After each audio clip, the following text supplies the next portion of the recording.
Hey guys, this is without a script.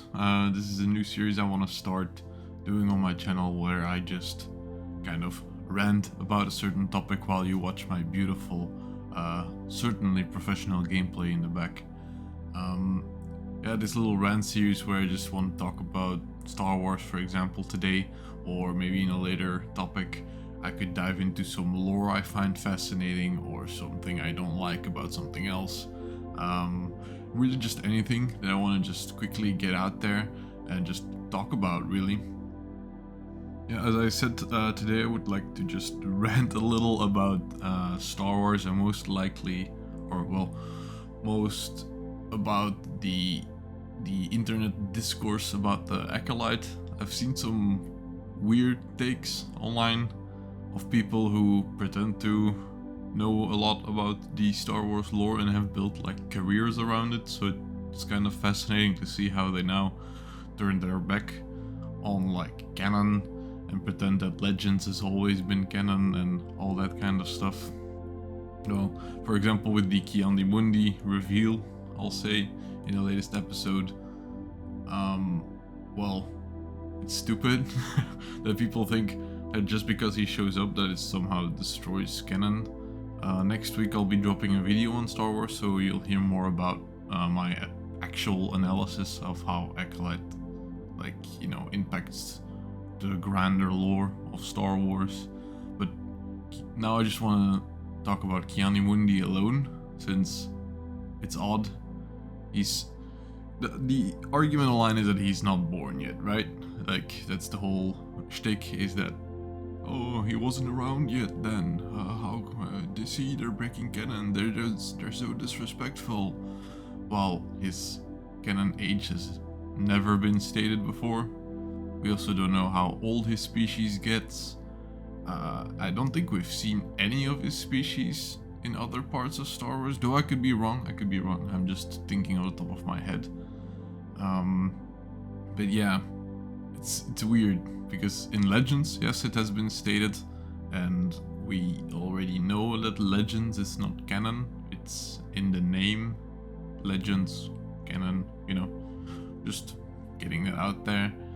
And then of course that he is covering up everything, and that he's it's the guy that says like, oh, the Sith has been extinct for a millennia, but in this recent episode he doesn't actually say the word Sith, so yeah, it could be a rogue Jedi for all he knows. It could be whatever else it could be to like uphold the value that the Jedi did the right thing and that they extinguished the Sith, and that they won, they triumphed, they're good, they're eternal, they're all that to keep that lie living. I don't see how Ki-Adi-Mundi coping with the fact that the Sith have returned, is now breaking canon. He's literally just denying something.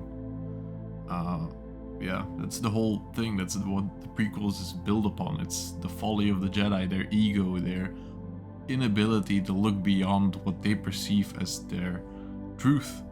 And their truth is that the Sith are dead, and they could not deny it anymore after, the Phantom Menace, because, Qui-Gon died, Obi-Wan survived, kind of saw them, I do think that in the new Acolyte series, if someone survives that sees the Red Blade and they can tell their story and go in depth, there's a possibility of it either being swept under the rug, covered up by the council, or it breaks canon.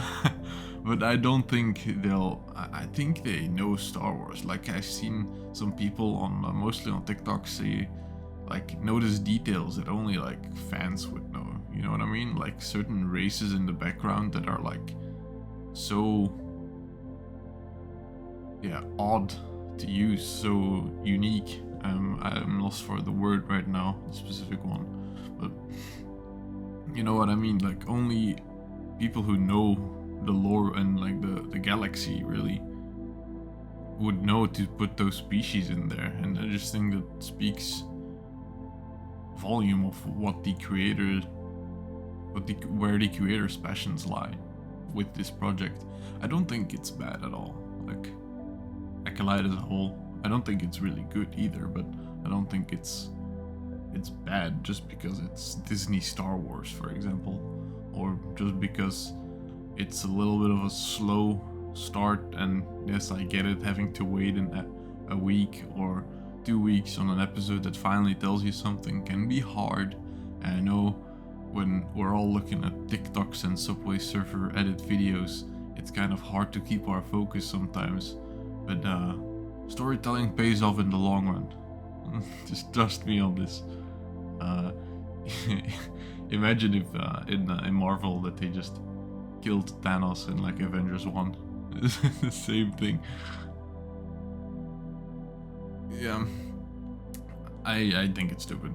Just the whole internet course around the Acolyte, and I think it's being overhated. I think it's stupid. It's just stupid. And then of course there's the whole wokeness angle, which I touch upon lightly in my video next week. But yeah, it's, I think, potentially even more stupid than the breaking canon argument. Because why do you care, you know? Why do you care that there's a person of color playing a Jedi? Why do you care that there's 2 mothers in a predominantly female witch coven? Which makes sense if you think about it. Like, why wouldn't they, you know, try to create life that way? It's like their only option. So I think it's actually like nice world building, if anything, to show that these witches create life using their own like techniques and their own needs, really. And of course, another argument is like that the Force has been called the threat, as if it hasn't had many names over the course of Star Wars. And like, do you really think that in a whole wide galaxy, like every single planet, every single culture will call the Force the Force? It's so stupid. Like, it makes so much sense that they would have like their own beliefs and religions and practices about it. Like, could even be that the creation of a child like is something the Force just does, you know, but the Jedi just never like researched it. Like, they didn't want to bend it in certain ways, they didn't want to force it in certain ways, and so they abandoned their studies of it. Just like they abandoned their studies of the dark side, that also led to the extinction of like Sith alchemy. I'm not sure if that's canon or not. I have to look that up. But if for credibility's sake, that might be legends where they like abandon Sith alchemy and it's extinct. But yeah, it could be that the creation of life is just like a very, like, yeah, just a thing that the Force does sometimes. But they just, you know, didn't research it, and these witches did, because, well, how else were they going to make new, people to join them? With the Night Sisters, you could kind of see it with, like, the men being a separate group. You could kind of see where, like, new night witches would be coming from. Even though they're, like, didn't they create, like... No, they didn't create life per se, but they did strengthen life with the Force in, how's he called again? Darth Maul and his brother. Savage Opress. Savage Opress, such a stupid name. I love that they put that in there though. Savage Opress, Savage Oppressor. See, Star Wars was woke already, guys. They called the guy Oppressor. How dare they? So stupid. But yeah, I don't think that the Acolyte is per se breaking canon. They have the potential to, but I don't think they're going to. Would be really stupid.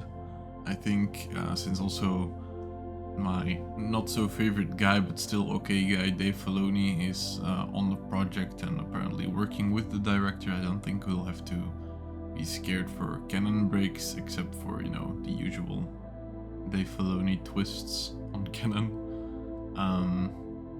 I wonder, however, if they're going to like somehow mingle Project Necromancer or like the Return of Palpatine in this. Would be so funny if they like already just like force it in here, as well as they've done to the other series. What is it, like Bad Batch ended up being about it as well, like The Mandalorian. Certainly missing a lot just from the top of my head. Like I said, I did not prepare a script for this. But yeah, Star Wars has been really trying to rectify the line. Somehow Palpatine returned in the latest installments of their universe. And I really want to see how it pays off, because in Bad Batch they just ended up, you know, dropping it. It's just so weird. Like, they had the secrets, they had Omega, they knew how to transfer the midichlorians from one blood to the other. And then they just were like, no, she escapes.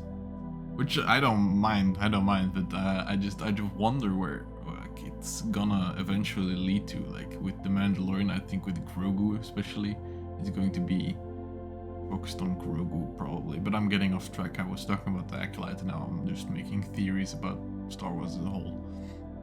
But yeah, that's I think the verdict is just woke. The woke argument is stupid. The calling it the threat is kind of cool. The breaking of canon is not happening. You're just mixing canon and legends together, and you're making your own kind of canon about it. Doesn't mean that it's actual canon. Yeah, and the Jedi are egotistical. That's like the whole point of the prequels. Thanks for watching, and I hope you can now look at these people with a little bit more of a critical eye and just think for yourself a little bit, and just, you know, enjoy it. It's media. Just, I know we like to dive into our stories and we like to analyze it. That's literally what I try to do here. But, you know, you don't have to like look for trouble in the lore. You can just, sometimes they do stuff that doesn't make sense to break a rule, and it kind of leads to like interesting storytelling. If we would always have the same lore rehashed without any rules breaking, would be rather boring. And Anakin himself wouldn't even be around, by the way, if they would hold up to that principle. If they would like indulge in, no, not indulge actually, like far opposite of indulge, just if they would do the same thing over and over, just the lore people know, no breaking of the lore, no new things, no rules breaking, would be kind of boring. And Anakin himself wouldn't even be told in this way, and it would just be Luke too, I guess. But yeah, that's my rant for now. I'm hoping to make this into a little bit of a series going forward, where I just, like I said, I turn on the mic, speak my mind.